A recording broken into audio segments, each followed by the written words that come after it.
현금이 많아도 예금을 하지 않은 이유에 대해서 한번 이야기를 해보려고 합니다. 요 이야기를 하려는 이유가 제가 얼마 전에 기사를 봤는데 로버트 기요사키라는 재테크 분야에서 유명한 분이 계시죠. 부자 아빠 가난한 아빠라는 베스트셀러를 쓴 작가분인데 경제 기사를 제가 매일 읽고 저희 카페에서도 맨날 이제 올려주시는 분이 계시고 해서 맨날 보는데 일주일에 한 번 정도는 로버트 기요사키의 기사를 매번 보는 것 같아요. 그래서 이분이 항상 강조하는 게 비트코인을 사라, 그리고 은을 사라, 이제 은이 많이 오를 차례니까 은을 사라, 뭐 이런 이야기를 많이 하거든요. 근데 그 중에서도 제가 이제 며칠 전에 크게 눈에 띄었던 거는 저축은 손해다 라는 이러한 헤드라인이었어요. 사실 투자하는 사람 입장에서 무슨 이야기를 하든 뭐가 틀리고 뭐가 맞고가 뭐가 중요한가 해요. 본인이 맞다고 생각을 하니까 이 비트코인 포지션을 이렇게 잡는 거겠죠. 예. 저도 뭐 비트코인 사는 거 뭐 나쁘지 않다 뭐 그렇게 생각하고 은을 사는 거 뭐 나쁘지 않다 뭐 이렇게 생각을 하지만 이 저축은 손해라는 말이 아주 많이 와닿았었어요. 저도 이거를 이제 책을 쓰면서도 그렇고 아주 크게 느꼈던 그러한 부분이거든요. 그래서 오늘은 저축이 왜 손해인지 이 부분을 한번 이야기를 해보려고 해요.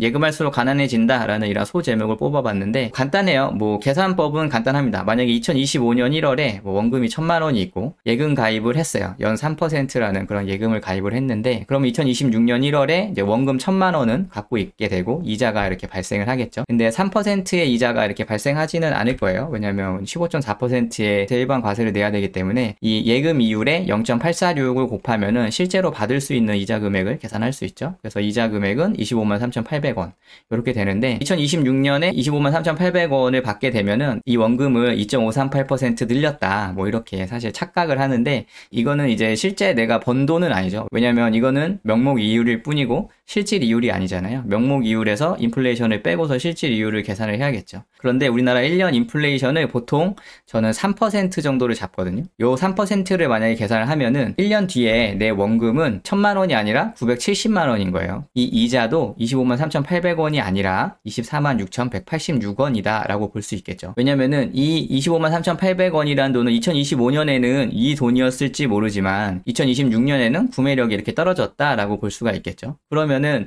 1년 전에 원금을 내가 1000만 원 갖고 있었는데 1년 후에 원금과 이자를 다 합쳐봤자 1000만 원이 안 된다는 거예요. 금액이 조금 모자라죠. 그래서 1년 뒤에 화폐 가치로 계산을 하면은 약 0.54% 정도 하락했다 이렇게 계산을 할 수 있는 거고 이게 계속 매년 이어지게 되면은 결국 0으로 수렴한다 라고 이렇게 생각을 하기 때문에 저도 예금을 한다고 해서 부자가 될 수는 없다 뭐 이렇게 생각을 하는 입장이에요. 그래서 저도 현금이 많으면은 투자를 하면 했지 예금 비중을 이제 많이 늘리지 않는다 라는 그런 원칙을 좀 갖고 있거든요. 근데 이렇게 계산을 하면은 이 구매력 마이너스 3%를 왜 잡느냐, 당연히 실질이율보다 낮으니까 이렇게 계속 0으로 수렴하는 거 아니냐 라고 생각을 할 수 있죠. 근데 실제로 우리나라의 인플레이션을 보면은 30년 동안 2.8% 정도 돼요. 매년 2.8%씩 올라왔다 그렇게 보면 되는데 근 10년을 보면은 2% 정도밖에 안 되거든요. 그래서 물가 상승을 너무 높게 잡은 거 아니냐라고 이렇게 반박을 하실 수도 있는데 사실 물가 상승률을 3%로 잡는 게 좀 보수적인 부분인 건 맞아요. 왜냐면 우리나라에서 물가 상승률 목표치가 소비자 물가지수 기준으로 연 2%거든요.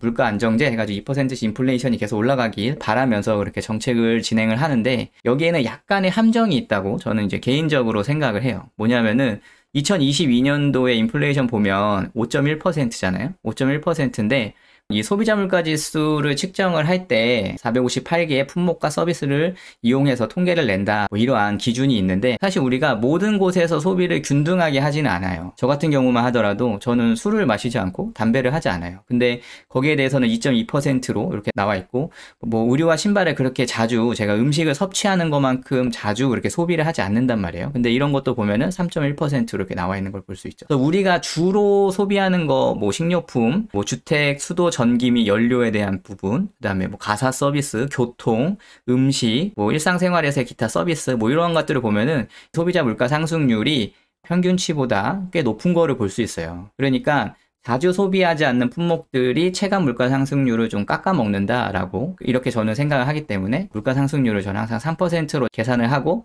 소비에 대한 계획을 세우는 편입니다. 근데 이러한 부분이 뭐 제가 혼자 생각하는 그런 부분이 아니라 정부에서도 이미 알고 있어요. 그래서 소비자 물가 지수와 생활 물가 지수를 따로 이렇게 통계를 내거든요.